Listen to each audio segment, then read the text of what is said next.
పరిశుద్ధ నామమునకు మహిమ కలుగునుగాక. క్రీస్తునందు ప్రియ దేవుని బిడలారా, ప్రభువైన యేసు క్రీస్తు పరిశుద్ధ నామంలో మీ అందరికీ ఈ ఉదయకాల శుభములు తెలియచేయచ్చు ఉన్నాను. ఈ దినమంతయు మీకు మీ కుటుంబానికి దీవెనకరముగాను ఆశీర్వాదకరముగాను దేవుడు అనుగ్రహించాలని మీ కొరకై ప్రార్థిస్తూ ఉన్నాను. నేటి దినం కొరకు ఏర్పాటు చేయబడిన దేవుని వాక్యము యోహాను సువార్త 11వ అధ్యాయం 44వ వచనం. చనిపోయిన వాడు కాళ్ళు చేతులు ప్రేత వస్త్రములతో కట్టబడిన వాడై వెలుపలికి వచ్చెను. అతని ముఖమునకు రుమాలు కట్టి ఉండెను. అంతట యేసు, మీరు అతని కట్లు విప్పి పోనీయుడని వారితో చెప్పెను. ప్రియులారా, నేటి దినం కొరకు ఏర్పాటు చేయబడిన ధ్యానాంశము కట్ల నుండి విప్పబడండి. దేవుని బిడ్డలారా, చదువుబడిన వాక్య భాగాన్ని మనం గమనిస్తే లాజరు అనేక మంది క్రైస్తవులకు సాదృశ్యంగా ఉన్నాడు.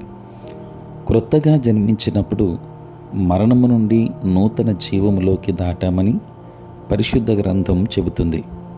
కానీ పాత జీవితము నుండి మన చెడు అలవాట్లను, ప్రతికూల వైఖరులను, తప్పుడు భావాలను తెస్తాము. క్రీస్తులోని నూతన జీవాన్ని పూర్తిగా అనుభవించాలి అంటే వాటి నుండి విప్పబడాలి. ప్రియులారా, మనం ఆలోచించే విషయాలను మార్చుకొని దీన్ని చేస్తాం. భావోద్రేకాలు, వైఖరులు, క్రియలు మన ఆలోచనను అనుసరిస్తాయి. దృష్టిని సమస్యల మీద ఉంచినప్పుడు అవి పెద్దగా కనిపిస్తాయి. సమస్యల్లో ఉన్న దేవుని సమకూర్పు గురించి ఆలోచించినప్పుడు మన జవాబు పెద్దగా ఉంటుంది. మన ఆలోచనే మనలను పాలిస్తుంది. మనం ప్రతికూల తలంపులతో బంధించబడతాం, లేక దైవిక ఆలోచనలతో విప్పబడతాము. ప్రియులారా, నిరాశపరిచే వాటి గురించి ఆలోచిస్తే నిరాశపడతాం. పైకెత్తే వాటి గురించి ఆలోచిస్తే పైకెత్తబడతాం. రోగము గురించి ఆలోచిస్తే రోగులముగానే ఉంటాం. ఆయన పొందిన గాయముల చేత నేను స్వస్థపడ్డాను అని ఆలోచిస్తే స్వస్థపడతాం.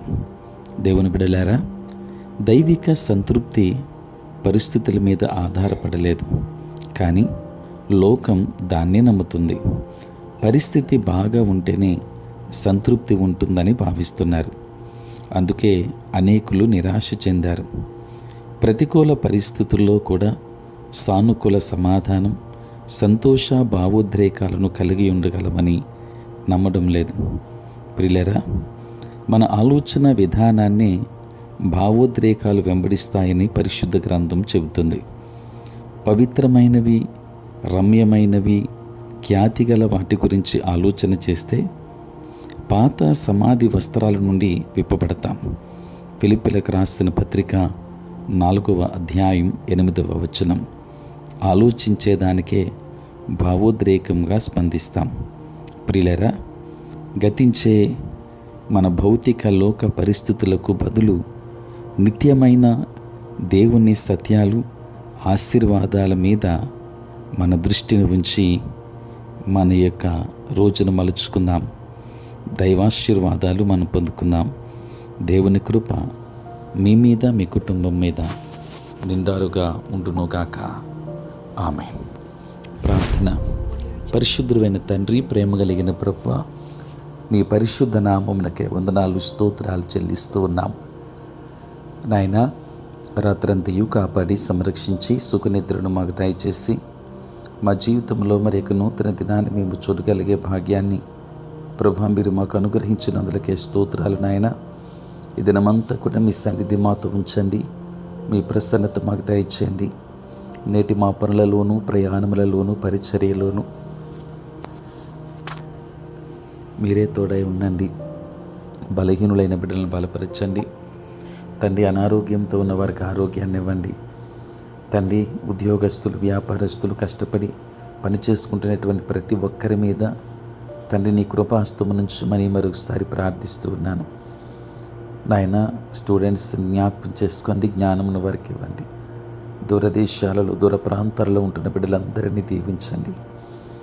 తండ్రి ఏ కుటుంబంలో ఏ అవసరత ఉన్నది ఎరిగిన వారు కనుక తండ్రి ప్రతి కుటుంబంలో ఉన్న అవసరతలు మీ చిత్త అనుకూలముగా వారికి తండ్రి నెరవేర్చండి నాయన. నీ సేవ పరిచర్య చేయుచున్న ప్రతి సేవకుని దీవించండి ప్రభు. వారి పరిచర్యలో మీరు తోడుగా ఉండండి.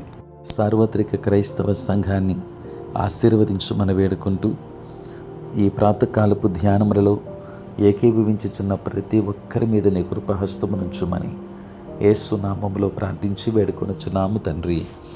ఆమేన్. తండ్రి, కుమార, పరిశుద్ధాత్మ త్రియేక దేవుని దీవెన సదా మీకును మీ కుటుంబానికి తోడై ఉండును గాక. ఆమేన్.